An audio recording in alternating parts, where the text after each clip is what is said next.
This is the 4c and d FIP. Okay, so this is number one. We've got a sled on a crazy hill. We've got a 19.5 degree angle. Okay, so this is your force of gravity. We can break that down into force of gravity on the y, force of gravity on the x. Of course, we've done our old trick of rotating the axis. And you're sliding down the hill, and you're trying to find mu k. So we have three equations we can work with. I think we need all three of them this time. So mu k is going to be equal to fk over fn. And we're told that this is constant velocity. So sum of forces on the x is 0. And that's going to be equal then to fk, which we're going to make a negative, and fgx. We can do one of two things here. The way I've got this drawn, looking at it on the standard Cartesian system, this would be your negative, this would be your positive. So we can call this a positive and just use the absolute value of 9.81. It ends up not mattering too much because of the fact that we're not adding anything else on that axis. But just, be consistent with your own sign stuff is your best bet. So what we know in the end is that the negative fk is equal to the negative of fgx. Okay, they're equal and opposite. And we know that fgx is going to be mass, gravity, and this angle is the same as that. So that's going to be times the sine of theta. So we now have an expression for fk, which we'll be coming back to. And now if we do sum of forces on the y, that's also 0. And the only things we have on the y are normal force and f of gy, so they're equal and opposite. Okay, so what we know is that Fn is equal to the negative of Fgy.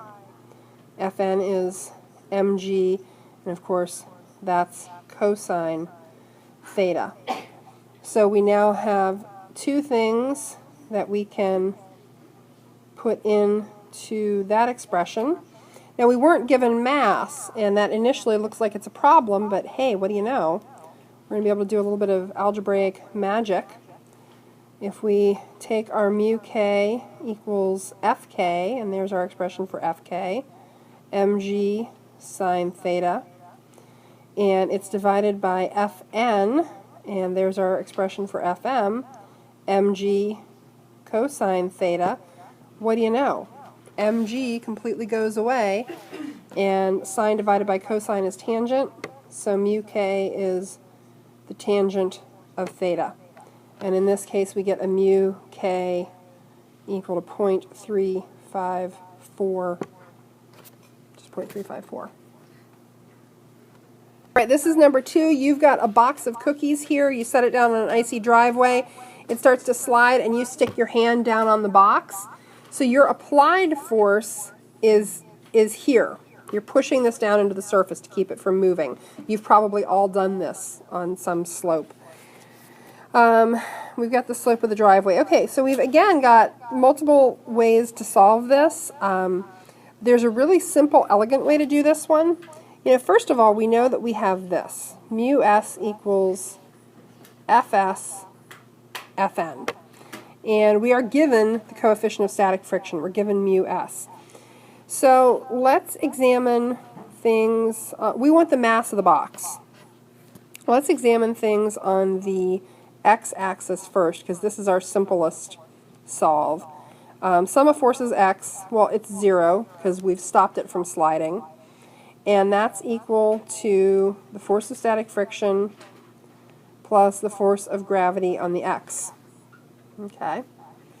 Well, that means that the force of static friction is equal to the negative of the force of gravity on the x. Okay. Force of static friction is equal to the negative of mass gravity sine theta. And we actually were given the force of static friction. So that's 9 point. So we can divide out, we want mass. We can divide this by a negative g sine theta. We get mass. And so negative 96.1 newtons over negative of negative 9.81 meters per second squared times sine 16.5 gives us mass.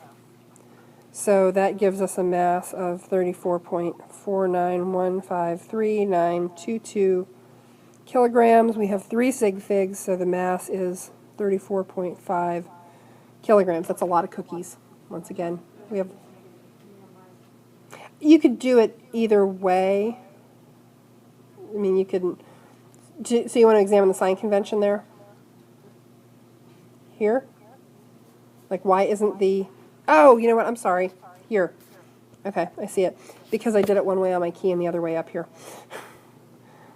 So yeah, forget that. Sorry. Never mind. That doesn't exist.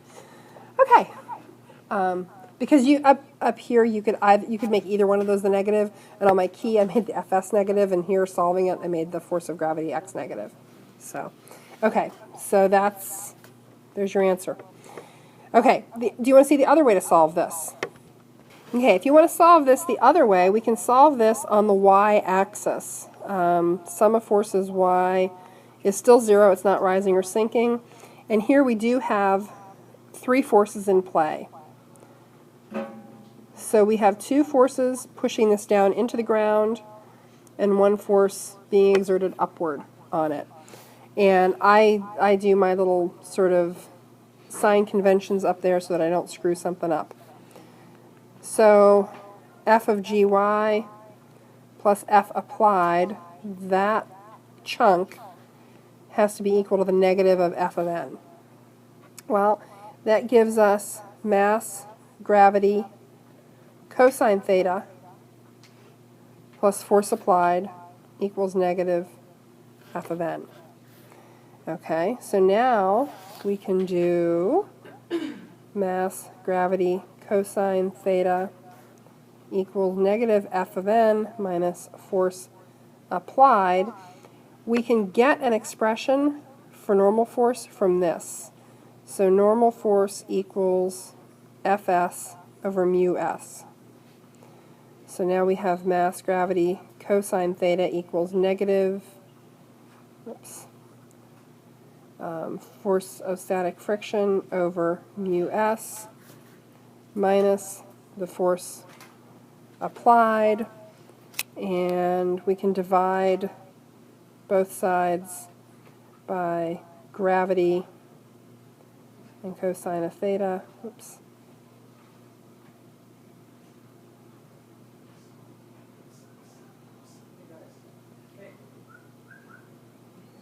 Okay, so we get a solution there, and we get the same exact number, 34.491539, etc. So mass is still 34.5 kilograms. Okay. Okay, so this is number 3 on the CD FIP. You're pushing a rocket sled, or I'm sorry, a rocket-powered toboggan up your driveway, 30-degree driveway, 30-degree slope, and you are pushing it with 80 newtons of force directly along the plane of the driveway. So what sort of acceleration can you hope to achieve at the coefficient? And you're given mu. So again, this is one where you have 3 potential equations to work with. We'll start off with the fact that you have this equation, mu k equals fk over fn. If we do sum of forces on the y, where there's really nothing happening, there's no acceleration, so that's 0, that's equal to fgy plus fn, down and up, and that's fgy, the negative of fgy equals fn, so this is mass, gravity, and because this is our fgy and there's our angle, it's going to be mass, gravity, cosine theta equals fn. So we know that now we at least have an expression for fn. That seems like it'll come in handy later. We are not given the force of kinetic friction. Okay. So now we start to work on the x-axis, and this is where the real juice is, because we know that we actually have some acceleration.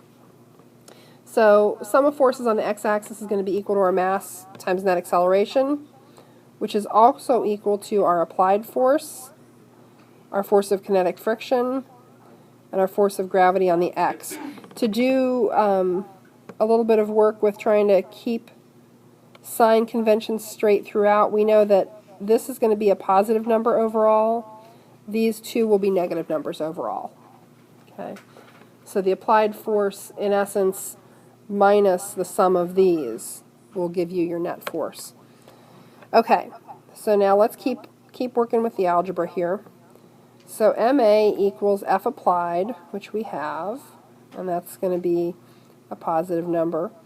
Plus, well, do we have an expression for mu k? Well, or for Fk rather. Mu k Fn equals Fk, and hey, looky there. So mu k times Fn, and that's negative mg cosine theta. And we remember that this overall has to end up as a negative number. And plus f of gx, and f of gx is f of g, remember there's your f of gx, so that's sine theta, and this has to end up as a negative number overall. Okay, at this point right here, we want acceleration. We can go ahead and divide both sides by m, and we now have a solution. So now it's just a matter of plugging in and making sure that your magnitudes are correct. The biggest source of error on these is forgetting that, hey, these two both have to be negative. So the force applied, you in essence have to end up subtracting these two from the force applied. So whatever the signs end up telling you, that's what has to happen. Okay, when we plug it in, oh shoot, we're not looking for mass, we're looking for acceleration. No, that's the next problem. Sorry, my apologies, I'm reading back and forth between the two. Okay, so the acceleration is going to equal 80 newtons plus quantity, and this has to be a negative number, 9.5 times negative 9.81 meters per second squared. And how did I do that? Oh, I factored out. Okay, I see something. Sorry. Yeah, there's one thing you can factor out here that may make life easier. F applied plus. We can factor out because, of course, this is mg sine theta. So we can factor out mg, and then we have mu k cosine theta, the negative one somewhere in there, plus sine theta. And I have been accused in my life of overusing brackets and parentheses. I do it so that I don't screw up and make dumb mistakes. I just looked at somebody's paper last night, and you know, for the want of a nail, a kingdom was lost. For the want of a set of parentheses that set something apart, the whole problem was wrong. Because you know, you can forget, oh yeah, these two things are being multiplied, or oh yeah, this is set aside. Okay, so let me make it clear that that's not supposed to be in there. So we know, though, that this whole thing, that we need to make sure we're adding these two numbers together, and their magnitudes need to be added, and then that whole thing has to be subtracted from force applied.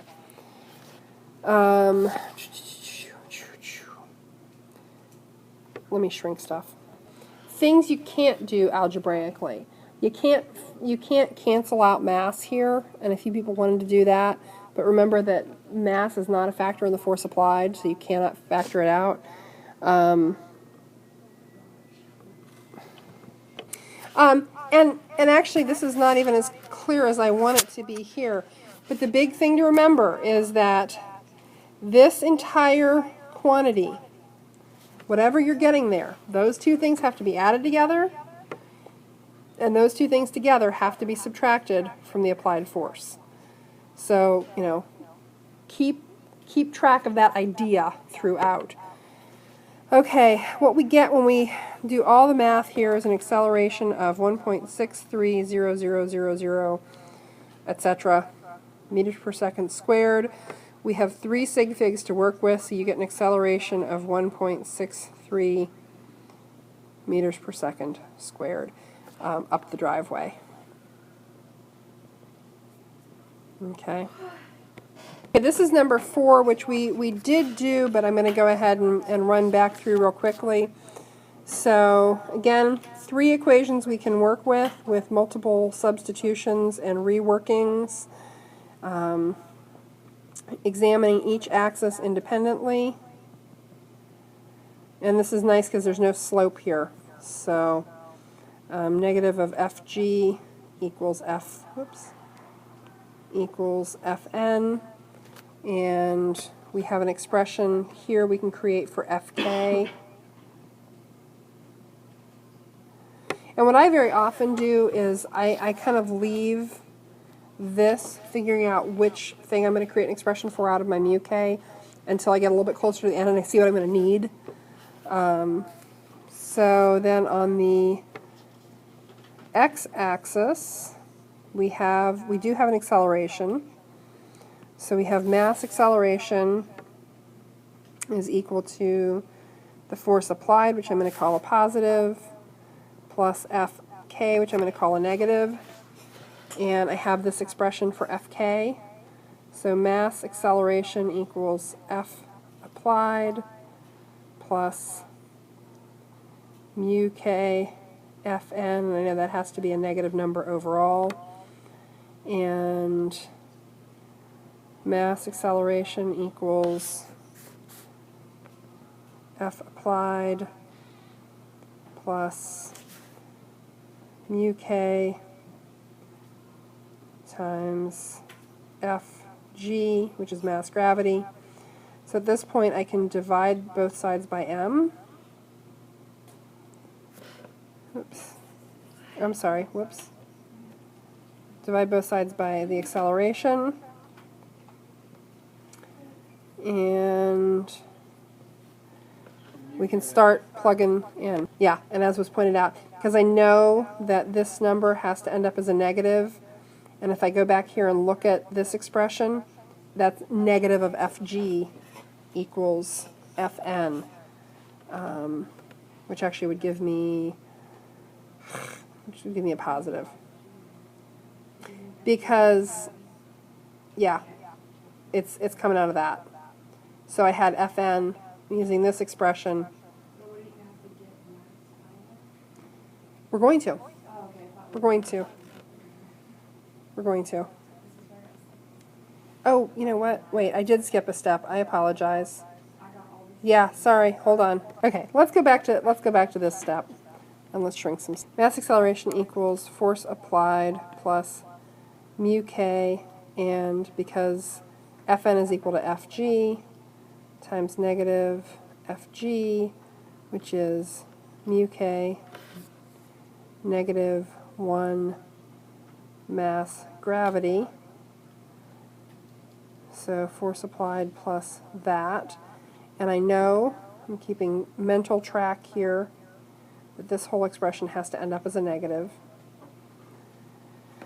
Okay, so now I'm ready to get all the mass on one side. So mass acceleration minus mu k negative 1 mg, keeping in mind that this whole chunk is still having to be a negative number, and now I'm just subtracting it.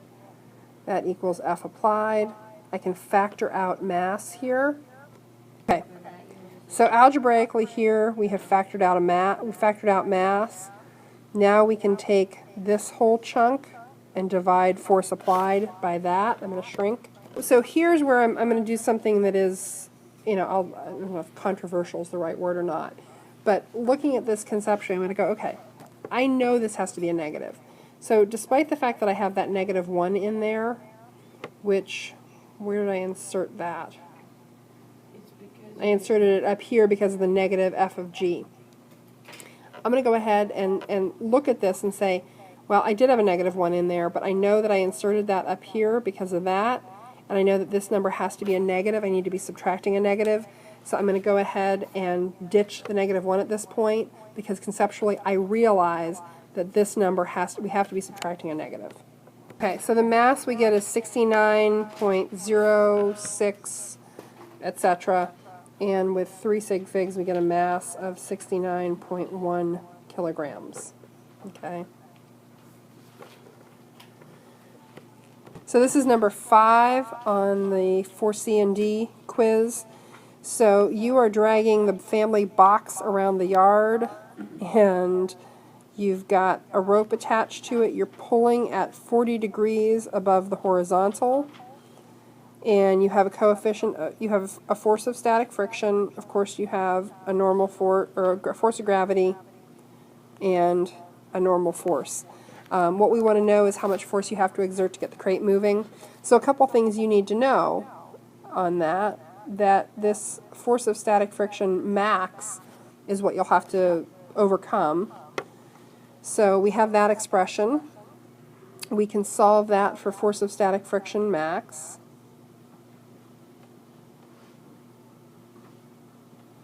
And then we can start working on the 2 axes. So sadly, in this case, you have applied force on both the x and the y. So you have applied force x, force applied y. There's your force applied. And what we want to know is your applied force, the overall amount of force that you have to exert. If you think back to your box of your favorite things lab, the force that you were measuring was your overall applied force. It wasn't the portion of that force that was on one or the other axis. Okay, so we can do a sum of forces on the y. We know it's 0, and we know that it's equal to force of gravity, which is down, normal force, which is up, and your force applied on the y, which is also up. And this is actually in a lot of ways very similar to your box of favorite things. So we want to create an expression for Fn. I, in order to not screw this up, tend to do this. Force of gravity is equal to Fn plus F applied y. And that gives me a conceptual reminder that these two things have to have the same sign, and they have to be added together. So if I'm going to do anything next, it's going to have to be subtracting one of those from gravity. So F of g minus the F applied y will give me the normal force. And this is a calculation you did over and over and over again in that lab, where you were finding the normal force based on forces that were changing the angle on which they were applied. Okay, so now let's do sum of forces on the x.